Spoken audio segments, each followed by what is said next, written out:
하나님의 말씀 요한복음 6장 52절에서 59절의 말씀입니다. 요한복음 6장 52절에서 59절의 말씀 우리 한 목소리로 같이 읽도록 하겠습니다. 요한복음 6장 52절입니다. 시작. 그러므로 유대인들이 서로 다투어 이르되 이 사람이 어찌 능히 자기 살을 우리에게 주어 먹게 하겠느냐. 예수께서 이르시되 내가 진실로 진실로 너희에게 이르노니 인자의 살을 먹지 아니하고 인자의 피를 마시지 아니하면 너희 속에 생명이 없느니라. 내 살을 먹고 내 피를 마시는 자는 영생을 가졌고 마지막 날에 내가 그를 다시 살리리니 내 살은 참된 양식이요 내 피는 참된 음료로다. 내 살을 먹고 내 피를 마시는 자는 내 안에 거하고 나도 그의 안에 거하나니 살아계신 아버지께서 나를 보내심에 내가 아버지로 말미암아 사는 것 같이 나를 먹는 그 사람도 나로 말미암아 살리라. 이것은 하늘에서 내려온 떡이니 조상들이 먹고도 죽은 그것과 같지 아니하여 이 떡을 먹는 자는 영원히 살리라. 이 말씀은 예수께서 바가버나무 회당에서 가르치실 때에 하셨느니라. 아멘. 오늘 말씀의 제목은 내 살을 먹고 내 피를 마시는 자라는 제목으로 말씀을 나눕니다. 어제 말씀 51절에서 주님은 당신의 살이 이 세상의 생명의 떡이 된다라고 말씀을 하셨죠. 하늘에서 내려온 떡이요 생명의 떡으로서 내 살이 곧바로 생명을 위한 떡이다라고 말씀을 하셨어요. 자, 그런데 이 말씀이 지금 육적인 것만 오직 육적인 것만 추구하는 이 유대인들에게 있어서는 이 말이 도무지 이해가 되지 않는 겁니다. 하나님의 구속의 원리, 영적인 진리 이것에 대해서 무지했던 유대인들에게는 진짜 이해하기 어려운 말씀이었던 거예요. 그래서 유대인들은 예수님이 말씀하는 떡을 여전히 이제 물질적인 의미로 이해를 한 겁니다.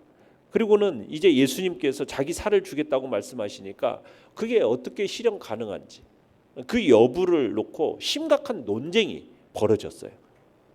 그러니까 예수님께서 당신의 살을 먹고 당신의 피를 마시는 자만이 영생을 이룰 수 있다라는 그 구속의 원리에 대해서 오늘 다시 한번 거듭거듭 말씀을 하시는 겁니다. 내용 관찰 문제 1번입니다. 니고데모가 예수님을 찾아왔을 때와 비슷한 모습이 유대인들의 집단에서 나타나고 있습니다. 유대인들은 예수님의 말씀을 어떻게 이해했습니까? 자, 유대인들은 마치 니고데모가 거듭남의 의미를 제대로 깨닫지 못한 채 그 참된 의미를 파악하지 못하지 않았습니까? 그런 것처럼 지금 이들 집단에서는 이제 이해하지 못하는 사람들이 이제 나타나는 거예요. 그래서 이제 52절을 읽어보시면 시작. 그러므로 유대인들이 서로 다투어 이르되 이 사람이 어찌 능히 자기 살을 우리에게 주어 먹게 하겠느냐. 자, 예수님께서 자신이 하늘로서 내려온 떡이다라고 하시니까 백성들이 이제 술렁거리기 시작하는 겁니다. 점차 투덜거리는 것을 넘어서서 이제는 거칠게 항의하기에까지 이른 거예요. 이게 이제는 이것이 격렬한 논쟁으로 이제 비화되는 것을 보게 됩니다. 자, 이런 사실은 무리 가운데 예수님의 말씀을 깨달아 아는 사람도 있었다라는 것을 보여주는 거죠. 서로 격렬한 논쟁이 일어났다라는 것은 어느 정도 상당한 사람들이 관심을 표명하는 사람들이 있었고 어느 정도 깨달아 아는 사람들이 있었다라는 것을 보여주는 겁니다. 그들이 예수님이나 뭐 그분의 제자들하고 논쟁한 게 아니잖아요. 자기들끼리 지금 서로 격론이 벌어졌기 때문에 지금 그런 현상이 나타나게 된 겁니다. 자, 53절을 읽어보겠습니다. 시작. 예수께서 이르시되 내가 진실로 진실로 너희에게 이르노니 인자의 살을 먹지 아니하고 인자의 피를 마시지 아니하면 너희 속에 생명이 없느니라. 자, 예수님께서 생명을 얻으려면 두 가지가 필요하다고 말씀하시는 거죠. 뭐가요? 하나는 예수님의 살을 먹는 것이고 또 하나는 예수님의 피를 마시는 거라는 거예요. 자, 살을 먹는 문제만으로도 지금 그들 사이에 거친 논쟁이 벌어졌는데 피를 마셔야 한다고 하니까 이건 이런 예수님의 주장은 정말 더 당혹스럽게 만들었어요. 왜? 모세의 율법에서는 피를 먹으면 돼요, 안 돼요? 피를 마시지 말라고, 피를 먹지 말라고 그 창세기부터 노아 시대부터 시작해가지고 율법에까지 규정되어 있는 내용이란 말이에요. 엄격하게 금하고 있어요. 사람의 피는 물론이거니와 짐승의 피조차 먹는 것이 금지되어 있단 말입니다. 제사로 잡은 여러분 짐승의 피조차 먹지 않고 어떻게 했어요? 제단에 쏟았던 것이 율법이거든요. 자, 그런데 예수님이 정말 받아들이기 어려운 말씀을 하시는 거예요. 자기의 피를 마셔야 한다고 하니 이게 그렇지 않으면은 자기의 살을 먹지 않고 자기의 피를 마시지 않는다면 생명이 없다라는 게 예수님의 선포예요. 참 이게 참 이해하기 육신적인 것만 생각하는 유대인들에게 이해하기가 너무너무 어려운 말씀이었던 겁니다. 자, 내용 관찰 문제 2번 보시면 예수님의 살을 먹고 그 피를 마시는 자와 예수님의 관계는 어떤 것이라 할 수 있습니까? 자, 56절을 읽어보겠습니다. 시작. 내 살을 먹고 내 피를 마시는 자는 내 안에 거하고 나도 그의 안에 거하나니. 자, 아버지와 아들이 하나이듯이 이제 예수님을 믿는 사람도 어떤 관계가 되느냐? 불가분의 관계인 뿐만 아니라 하나가 되는 매우 특별한 관계를 맺게 됨을 말씀하고 있어요. 매우 긴밀한 영적인 사귐을 가지게 된다는 이야기입니다. 예수님을 믿는 사람은 그분 안에 누가 머물러 있게 된다고요? 예수님이 머물러 있게 됨을 얘기하고 있습니다. 자, 그것을 57절로 가서 설명을 하고 있습니다. 시작. 살아계신 아버지께서 나를 보내심에 내가 아버지로 말미암아 사는 것 같이 나를 먹는 그 사람도 나로 말미암아 살리라. 자, 여기서 예수 그리스도께서 성도의 생명의 근원이 되심을 나타내는 말씀입니다. 예수님은 아버지와 자신의 관계에 대해서 비유해서 설명을 하시는데 예수님은 이 세상을 살아가는 방식이나 그의 생명이나 그의 인격이나 그의 사상이나 그가 가진 모든 것이 누구로부터 나왔다고 그럽니까? 모두 하나님 아버지로부터 기인했다라는 거예요. 예수님 자신이 스스로 결정하신 건 하나도 없으시대요. 예수님 안에 하나님 아버지께서 살아계시다라는 거예요. 하나님께서 그 안에서 모든 것을 결정하셨다라는 거죠. 살아가는 그 능력의 원천이나 살아가는 방식이나 살아가는 목적 등 모든 것이 하나님에 의해서 결정된 것이 바로 예수님의 삶이라는 거예요. 그래서 하나님과 예수님이 하나라는 거죠. 그런데 이 하나라는 것은 어떤 로봇 같은 하나가 아닙니다. 강제적으로가 아닌 기쁨으로 자원하는 가운데 이루어진 하나됨이에요. 마찬가지로 예수님께서 우리 성도들의 존재의 방식도 이런 원리와 원칙에 의해서 결정되어야 함을 말씀하고 계시는 거예요. 우리의 존재 방식이 뭐냐는 거예요. 나는 죽었고, 그렇죠? 나는 죽었고 내 안에 누가 살아가 계시는 거다? 예수님이 살아계셔서 예수님의 그 존재 방식과 삶의 모든 모습이 하나님에 의해서 결정되었듯이 성도들의 모든 삶의 방식과 양태들도 결국 누구에 의해서 결정되는 삶? 예수님에 의해서 결정되는 삶. 예수님이 나의 주인이 되셔서 내 삶의 모든 것들을 결정짓는 그 삶을 따라서 살아가는 것. 그게 바로 믿는 자요 성도다라고 말씀하고 계시는 거예요. 연구와 묵상 문제 3번입니다.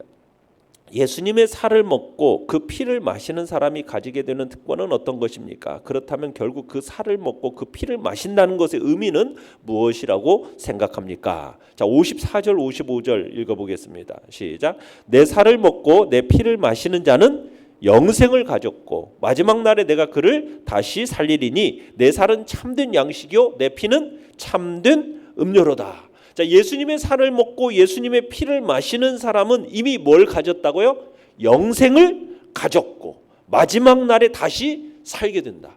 이 마지막 날은 언제겠습니까? 주님의 최종적인 구원의 날, 최종 심판이 행해지는 최후의 심판의 날입니다. 그러니까 예수님께서 이 날에 자신의 살을 먹고 자신의 피를 마시는 자들은 다시 살리시겠다라는 거죠. 부활시키겠다라는 겁니다. 마지막 날에 다시 살리해서 결국에는 영원한 부활의 몸으로 영원한 천국에 살게 하겠다라는 그 삶에 대한 약속이 주어져 있는 것이죠. 자, 그래서 이 살과 피라는 것은 결국 히브리적 어법에 따르면은 전인을 의미하는 거예요. 전인. 그러니까 살과 피를 먹는 행위라는 건 뭐냐면 그리스도와의 완전한 연합을 의미하는 거예요. 예수 그리스도와의 완전한 연합. 그러니까 예수 그리스도의 이 대속적인 죽음의 자체를 믿음으로 온전히 받아들이는 겁니다. 자, 이런 예수님의 말씀 속에서 예수님의 그 십자가를 믿음으로 받아들이는 그 사람들 안에는 뭐가 있다고요? 영생이 있다고요. 생명이 있다고요. 그렇지만 예수 그리스도의 그 십자가의 대속의 구속의 사건을 거부하는 사람에게는 뭐가 없다고요? 영생이 없는 겁니다. 생명이 없다라는 거예요. 이게 바로 십자가의 구속의 신비가 내포되어 있는 겁니다. 이 말씀은 또 어떤 의미도 있느냐? 성찬에 있어서 예수님의 피를 상징하는 포도주를 취하고 살을 상징하는 떡을 취하는 것을 암시하는 표현이기도 합니다. 성만찬에서 우리가 떡과 잔을 통해서 예수님의 살과 예수님의 피를 먹을 수 있는 거죠. 자, 58절 읽어보겠습니다. 58절. 시작. 이것은 하늘에서 내려온 떡이니 조상들이 먹고도 죽은 그것과 같지 아니하여 이 떡을 먹는 자는 영원히 살리라. 자, 예수님께서 자신이 하늘로부터 내려온 떡이라는 사실을 다시 한번 거듭 천명하고 계시죠. 그러면서 자신을 지금 만나와 비교하고 계세요. 그런데 예수님은 누구냐? 참된 만나라는 거예요.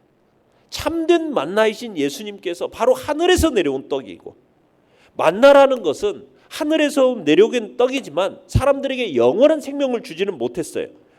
그러나 하늘에서 내려온 산떡이신 예수 그리스도, 그분은 성육신하셔서 죄 없는 인간이 되셨고 전 인류를 위한 대속의 희생을 치르심으로써 그 이름을 믿는 모든 사람들에게 영원한 생명을 주신다는 겁니다.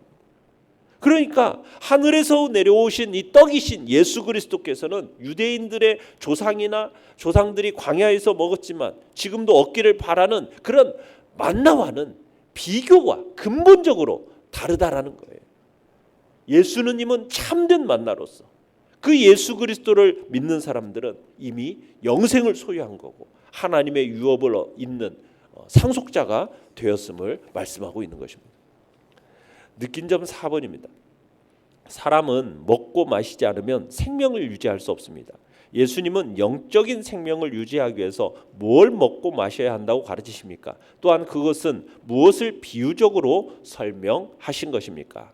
자, 예수님께서는 자신만이 참된 양식이고 참된 음료라고 거듭 밝히셨죠. 그러면서 예수님께서 살을 먹고 피를 마신다 이 표현하실 정도로 자신과 깊은 영적인 관계를 가지는 사람만이 영원한 생명을 얻을 수 있음을 가르치고 있는 겁니다. 그러니까 우리가 영원한 생명을 얻는 것은 뭘 먹고 마시느냐에 있는 것이 아니라 결국 뭐에 있으네요. 예수님과의 긴밀한 영적 교제 가운데 들어가느냐 들어가지 못하였느냐 여기에 달려 있는 거예요. 예수님과의 인격적인 만남이 있어서 그분을 진정 예수 그리스도를 자신의 마음속에 주인으로서 영접하고 그 주인된 예수 그리스도에 의해서 자신의 삶이 이제 온전히 통치되어지고 다스려져서 그분의 삶의 양식과 그분의 삶을 점점 닮아가서 예수 그리스도와 하나됨의 역사를 이뤄나가는 그 복된 자리에 있는 것이 바로 뭐라고요? 영생을 얻는 길임을 우리에게 말씀하고 계시는 거죠. 바로 이 예수님의 살과 피가 비유적으로 상징적으로 어디에서 나타나고 있습니까? 성만찬에서 나타나고 있어요.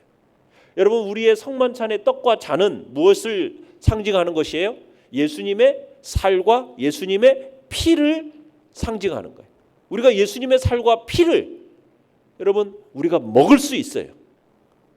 그게 바로 성만찬을 통해서 나타나는 현상입니다. 그러면서 우리에게 생명이 있는 거예요. 세상의 음식과 세상의 음료, 이것이 우리에게 어떤 생명과 소망을 가져다 주는 게 아니죠. 그러나 여러분, 성만찬에서 이루어지는 그 떡, 예수님의 살이요, 성만찬에서 이루어지는 그 포도주는 예수님의 바로 피입니다. 소량에 불과하지만 그건 사람에게 소생하는 힘을 주는 그런 복된 양식이요 음료인 거예요. 육신에 어떤 힘을 주는 건 아니지만 육신에 주는 어떤 힘보다도 능가하는 영적인 힘을 주는 거예요. 여러분, 우리가 이제 이번 주 다음 주 이제 부활주일 날 우리가 성찬식을 행하지 않습니까? 그 성찬식에서 이루어지는 그 떡과 포도즙은 뭐라고요? 예수님이 거기에 영적으로 임재하여 계십니다. 그래서 그것을 먹고 마시는 순간 여러분들에게 있어서는 말할 수 없는 영적인 능력이 여러분 속에 들어가게 되는 거예요. 그게 정말 놀라운 힘이요 능력이라는 거죠. 예수님으로부터 그 성만찬의 떡과 잔을 대하면은 우리가 예수님으로부터 공급되는 엄청난 힘과 용기를 공급받는, 그래서 마른 풀잎에 봄비에 소생함의 역사가 나타나게 되는 거예요. 왜? 그 성만찬에 담겨져 있는 예수님의 살과 예수님의 피의 능력 때문인 겁니다. 그래서 예수님 앞에서 우리가 성찬식을 행할 때 그런 마음으로 대해야 되는 거예요. 우리에게 당신의 몸을 깨트려 주셔서 이걸 주셨잖아요. 그래서 이 가치, 이 소중함, 이걸 우리가 충분히 숙지하면서 그 성만찬의 의미를 우리의 마음속에 되새기고 그걸 귀하게 여기면서 사모함으로 나아갈 때 그 양식과 그 음료를 통해서 영원한 생명과 이 땅에서 살아갈 수 있는 힘을 공급하게 됨을 우리에게 말씀하고 계시는 겁니다. 그런 마음으로 우리는 성찬식에 참여해야 되는 거죠. 결단과 적용 5번입니다. 내가 예수님 안에 거하고 예수님도 내 안에 거하시는 것에 대해서 묵상해 봅시다. 나는 이런 표현에 어울리는 영적인 삶을 살고 있습니까? 예수님과의 영적인 관계에 부족한 부분을 채우기 위해 해야 할 것은 무엇입니까? 예수님이 내 안에 거하고 내가 예수님 안에 거한다라는 이 표현은 결국 예수님과 나는 하나됨이죠. 예수님께서 하나님 아버지의 그 삶의 모든 생명의 근원이 되신 것처럼 우리의 생명의 근원은 어디로부터 나온다고요? 예수님으로부터 나오는 줄 알고 이제 우리의 살아가는 능력의 원천이요 살아가는 방식과 살아가는 목적이 바로 예수님에 의해서 결정되는 자리에 서겠다.